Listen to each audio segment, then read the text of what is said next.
রাজনৈতিক দলগুলোকে অন্তর্বর্তী সরকার ৭ দিনের যে সময়সীমা দিয়েছে তা দ্রুতই শেষ হয়ে যাচ্ছে।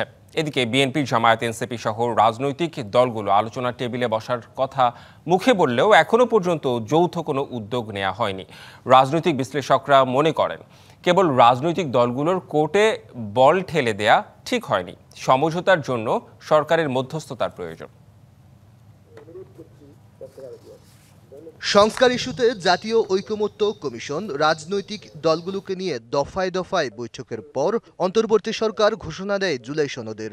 এতে এনসিপি ছাড়া বিএনপি, জামায়াত সহ জুলাই অভ্যুত্থানের পক্ষে বিভিন্ন রাজনৈতিক দল সই করে। জুলাই জাতীয় সনদ 2025-এ স্বাক্ষর করছেন প্রফেসর ডক্টর মোহাম্মদ ইউনূস। রাজনৈতিক দলগুলোর সইয়ের পর এখন অপেক্ষা বাস্তবায়নের। কিন্তু এরই মধ্যে জুলাই সনদের বাস্তবায়ন পদ্ধতি এবং গণভোট কবে হবে মোটা দাগে এসব নিয়ে দেখা দিয়েছে রাজনৈতিক অনৈক্য। এমন অবস্থায় গত সোমবার প্রধান উপদেষ্টা ডক্টর মোহাম্মদ ইউনূসের সভাপতিত্বে উপদেষ্টা পরিষদের জরুরি সভার পর সরকারের পক্ষ থেকে রাজনৈতিক দলগুলোকে একমত হতে 1 সপ্তাহ সময় বেঁধে দেয়া হয়। এতে সাফ জানিয়ে দেয়া হয়, সমঝোতা না হলে সরকারই সিদ্ধান্ত দেবে। আগামী 1 সপ্তাহের মধ্যে সরকারকে ঐক্যবদ্ধ দিক নির্দেশনা প্রদান করার আহ্বান জানানো হয়।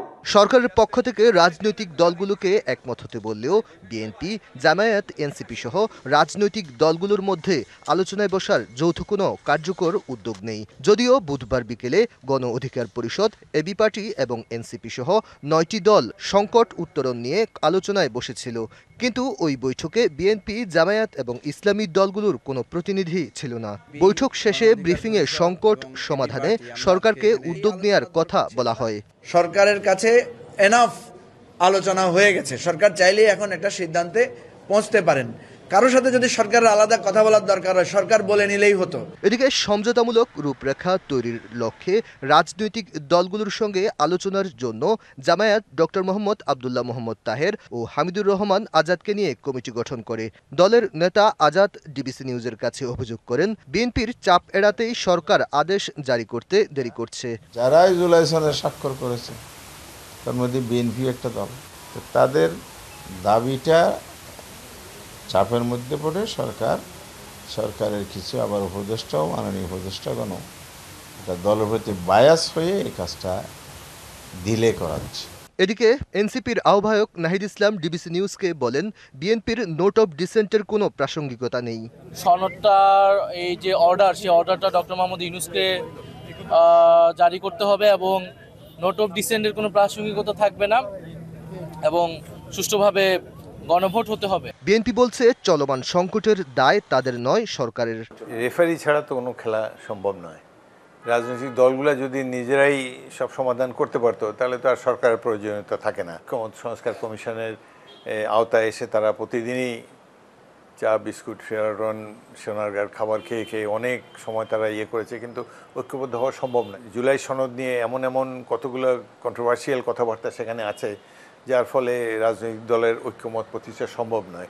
রাজনৈতিক বিশ্লেষকরা মনে করেন, গণভোট সহ জুলাই সনদ নিয়ে একমত না হলে সংকট বাড়বে। 1 সপ্তাহের মধ্যে সমাধানটা নাও হতে পারে, যে সেই ক্ষেত্রে সরকারকে এই জিনিসটাকে সিদ্ধান্ত নিতে হবে যে গণভোটটা আগে করবে না পরে করবে। সব স্টেক হোল্ডার, অংশীদারদেরকে নিয়ে ঐক্যমতের ভিত্তিতে সবার মতামত নিয়ে সমুন্নত করা দরকার। এটা সিদ্ধান্ত নেবে জনগণ, এই সরকারে আসবে না আসবে সেটা জনগণের অধিকার।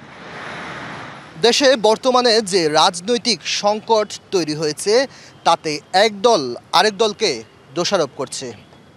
অন্তর্বর্তী সরকারও সংকটের দায় না নিয়ে রাজনৈতিক দলগুলোর কোর্টে বল ঠেলে দিয়েছেন।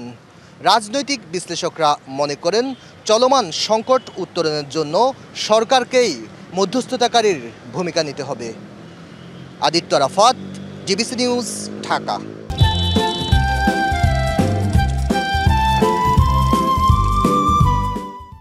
এ বিষয়ে বিস্তারিত জানাতে বার্তাকক্ষ থেকে যুক্ত হয়েছেন সহকর্মী আদিত্য আরাফাত। আপনার কাছে একটু জানতে চাই, রাজনৈতিক দলগুলো আলোচনা টেবিলে বসার কথা মুখে বললেও এখন পর্যন্ত কোনো যৌথ উদ্যোগ দেখা যাচ্ছে না। আপনার কাছে একটু জানতে চাই যে পর্দার অন্তরালেও অনেক সময় আলোচনা হয়, আপনার কোনো পর্যবেক্ষণ আছে এই বিষয়ে? এটি আসলে যেটি বলতে চাই যে রাজনীতিতে শেষ বলে আসলে কিছু নেই। আমরা এই প্রতিবেদনটি যখন করেছিলাম এরপরেও বেশ কয়েকজন রাজনীতিক বিশেষ করে মাঝারি দলের কয়েকটি রাজনৈতিক দলের নেতার সঙ্গে কথা হয়েছে এবং তারা বলেছেন যে বড় যে দলগুলো আছে বিএনপি জামায়াত তাদের সঙ্গেও তাদের বৈঠক হয়েছে, যদিও আনুষ্ঠানিকভাবে এই বিষয়ে এখনো পর্যন্ত কিছু জানানো হয়নি, কিন্তু যে বৈঠকগুলোর কথা বলা হচ্ছে পর্দার অন্তরালে মূলত বৈঠকগুলো হচ্ছে, আলোচনা হচ্ছে, কিন্তু এই বৈঠকগুলোতে আসলে ফলপ্রসূ কিছু হবে কি না সে বিষয়ে তারাও সন্দিহান আছে।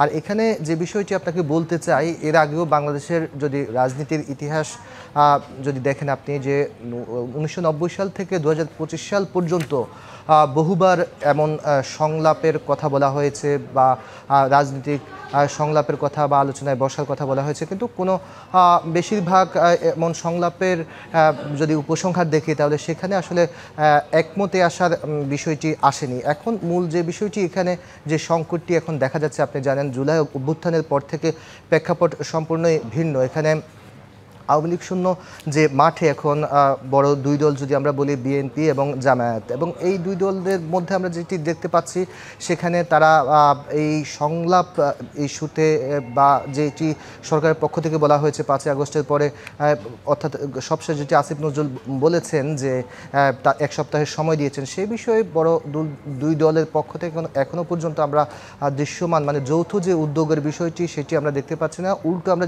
যেটি দেখতে পাচ্ছি একটি রাজনৈতিক দল আরেকটি রাজনৈতিক দলকে দোষারোপ করছে।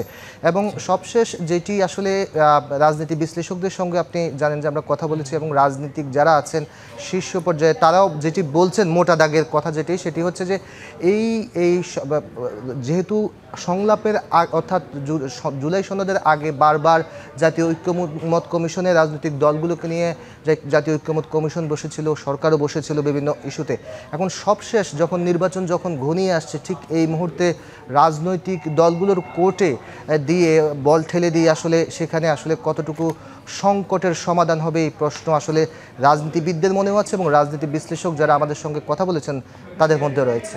আদিত্য আরাফাত, আরেকটি বিষয় জানতে চাই, সরকারের এই ক্ষেত্রে আসলে তাহলে করণীয় কি? যদি রাজনৈতিক দলগুলো একমত হতে না পারে, সরকার কি তার সিদ্ধান্ত চাপিয়ে দিতে পারে রাজনৈতিক দলগুলোর উপরে? এমন কি হতে পারে?